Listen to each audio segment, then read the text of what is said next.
Assalamualaikum warahmatullahi wabarakatuh. Perkenalkan, nama saya Katrina Ginting-Jawab dengan NIM 102211069 dari kelas Hukum Ekonomi Syariah B. Pada video kali ini, saya akan memaparkan materi terkait tokoh ekonomi Islam, yaitu beliau bernama Yahya bin Umar. Pada materi kali ini, ada 4 poin yang akan dibahas.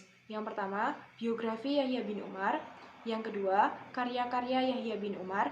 Yang ketiga, inti pemikiran ekonomi Yahya bin Umar. Dan yang terakhir, cara memakmurkan negara menurut pemikiran Yahya bin Umar. Poin yang pertama, yaitu biografi Yahya bin Umar.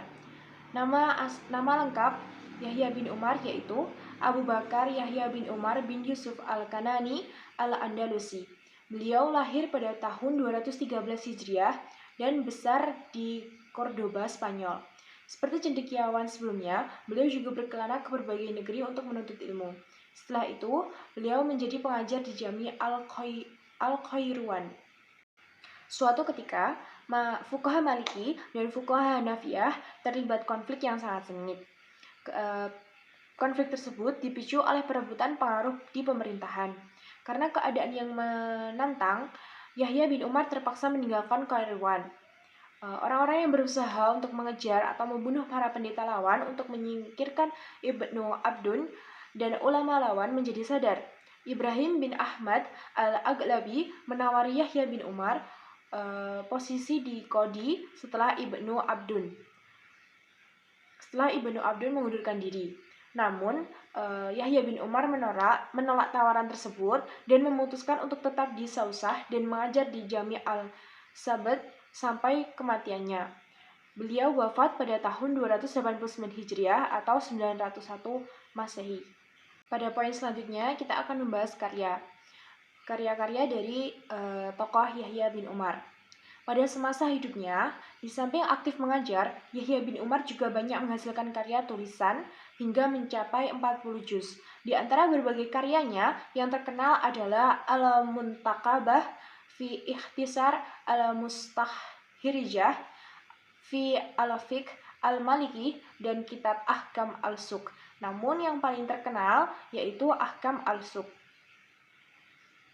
Dengan demikian, pada masa Yahya bin Umar, kota Khairuan telah memiliki 2 keistimewaan, yaitu yang pertama, keberadaan institusi pasar mendapat perhatian khusus dan pengaturan yang memadai dari penguasa. Yang kedua, dalam lembaga peradilan terdapat seorang hakim yang khusus menangani berbagai permasalahan pasar. Inti pemikiran ekonomi dari tokoh Yahya bin Umar. Penekanan pemikiran ekonomi tokoh Yahya bin Umar adalah pada masalah penetapan harga atau al-tas'ir. Beliau berpendapat bahwa penetapan harga tidak boleh dilakukan. Hujahnya adalah mengenai kisah para sahabat yang meminta Rasulullah untuk menetapkan harga karena melonjaknya harga barang. Namun ditolak oleh Rasulullah dengan alasan Allah lah yang menguasai harga. Maka dalam konteks ini, penetapan harga yang dilarang oleh Yahya bin Umar adalah kenaikan harga karena interaksi permintaan dan penawaran. Namun, jika harga tersebut melonjak karena human error atau karena sumber daya alam, maka pemerintah mempunyai hak intervensi untuk kesejahteraan masyarakat. Untuk lebih luas lagi mengenai larangan penetapan harga, tokoh Yahya bin Umar mengizinkan pemerintah melakukan intervensi apabila yang pertama, para pedagang tidak memperdagangkan barang dagangan yang dibutuhkan masyarakat sehingga dapat merusak mekanisme pasar. Dan yang kedua, para pedagang melakukan praktik siyasah al-igraq atau banting harga atau dumping yang dapat menimbulkan persaingan tidak sehat dan dapat mengacaukan stabilitas harga di pasar. Pemikiran modern tokoh Yahya bin Umar. Yang pertama, pemikiran taksir atau regulasi harga. Pusat penawaran dan permintaan barang adalah pasar. Selain bercocok tanam dan berdagang, Islam sangat menjunjung tinggi pasar, dikarenakan merupakan salah satu pekerjaan yang sangat dianjurkan.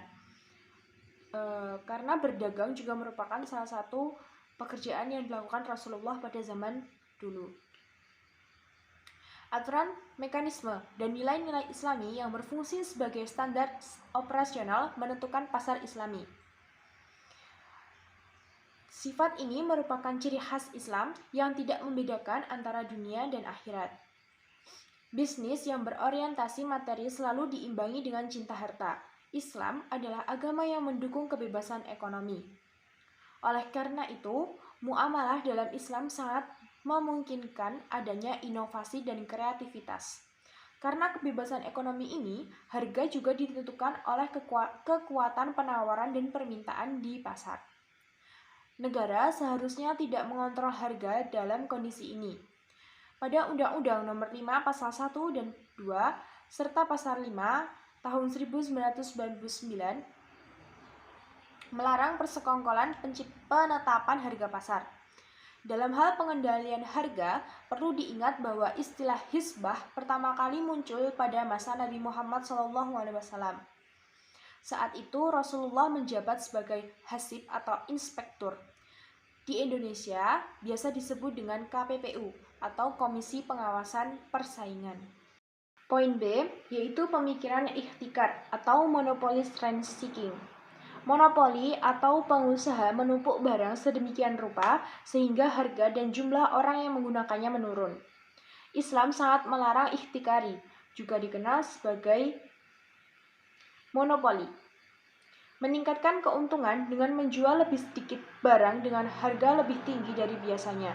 Rasulullah SAW dalam hal ini menurut Yusuf pada tahun 1988, ihtikar dianggap tidak bermoral. Selain itu, Abu Dzar Al-Ghifari, salah satu sahabatnya yang terkenal, menyatakan bahwa hukum ihtikari tetap haram meski sudah dikeluarkan zakatnya untuk barang-barang yang dikenainya. Maka dari itu, para ulama sepakat bahwa larangan ihtikari ilat didasarkan pada pemikiran bahwa jika seseorang penjual menjual sebagian barangnya sementara permintaannya tinggi, pasar menjadi pasar bagi barang-barang tersebut. Selain itu, ihtikar tidak hanya merusak mekanisme pasar, tetapi juga dapat mencegah distribusi kekayaan antar individu dengan menghentikan keuntungan orang lain. Poin C. Pemikiran siasa al-ikrok atau dumping policy. Siasa al-ikrok atau dumping berbeda dengan ihtikar. Bertujuannya mencari keuntungan dengan menjual barang dengan harga yang lebih rendah dari harga pasaran saat ini. Karena berpotensi merugikan masyarakat secara keseluruhan, perilaku ini secara tegas bertentangan dengan aturan dalam Islam. Untuk poin yang terakhir yaitu cara memakmurkan negara menurut pemikiran tokoh Yahya bin Umar. Dari pemikiran Yahya bin Umar dapat diambil beberapa sikap-sikapnya atau pemikirannya yang relevan dengan kondisi ekonomi di suatu negara. Beberapa sikap beliau yang dapat diimplementasikan untuk memakmurkan suatu negara. Yang pertama yaitu melarang adanya praktik dumping. 2. Menegaskan pentingnya intervensi pemerintah terhadap regulasi harga. Dan yang ketiga, menentang praktik monopoli yang sudah jelas mendatangkan banyak kerugian. Menurut pemahaman saya tentang pemikiran ekonomi tokoh Yahya bin Umar, beliau lebih menitik beratkan di kegiatan pasar. Karena di dalam Islam, agama mengatur kehidupan dan perbuatan manusia, hubungan manusia dengan Tuhannya, dan hubungan manusia dengan lingkungan sosialnya. Dengan kata lain, dalam muamalah, orang mendapatkan kebebasan yang sebesar-besarnya untuk menerapkan aturan yang sesuai dengan kondisi dan keadaan saat itu, dengan tetap berpegang teguh pada hukum syariah. Dalam bukunya Ahkam al-Suq, Yahya bin Umar menegaskan peran negara dalam ekonomi pasar, dan beliau juga mempresentasikan untuk berjuang melawan monopoli, kebijakan dumping, dan intervensi harga. Sekian presentasi dari saya. Mohon maaf apabila ada salah kata. Billahi taufiq wal hidayah, walillahil inayah. Wassalamualaikum warahmatullahi wabarakatuh.